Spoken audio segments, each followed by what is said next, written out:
nga, tumahimik ka na lang dyan. Sige ka. Baka hindi mo na makita yung pamilya mo. Hindi ka ba natatakot? Kayo nga dapat natakot eh. Dahil siguradong mahuhuli kayong lahat sa mga pinaggagawa nyo. At kayo ang hindi makakakita sa mga pamilya. Pare, baka nga mabulilyaso tayo. Paano na yung mga anak ko?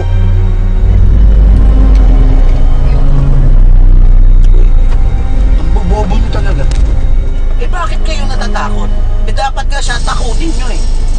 Ay, ilang beses ko na sasabihin sa'yo to.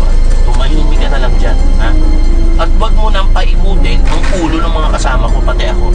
Dahil sa susunod, yung ulo mo naman nasasabog, ha? Diretso mo lang.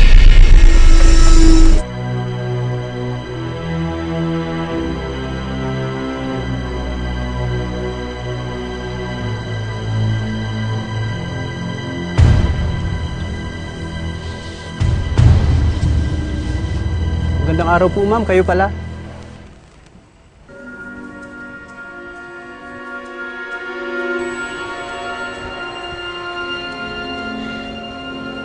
Kuya, alis lang po ako sandali. Pero please, pakitandaan po yung mukha nitong mga kaibigan ko.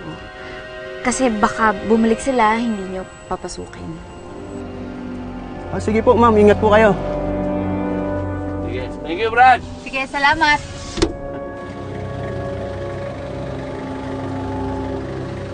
Pare, okay pala tong kaibigan natin, oh. Oo nga eh. Mabait, masunurin. Abay, pag ganyan ang ganyan, eh, baka makauwi ka kagad. Hoy, tara na. Baka magbago pa ang isip ng gwardiya. Oo nga, bilisan mo.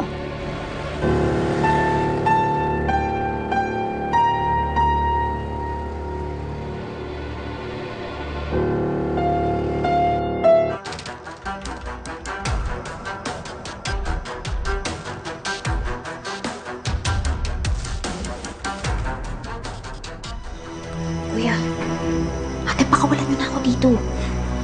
Magkano ba binayan sa inyo? Tatapatan ko na lang. So sinusuhulan mo kami, hindi kami ganun katlima. Sa akin, sigurado. Eh, yun bang boss nyo, hatian kayo?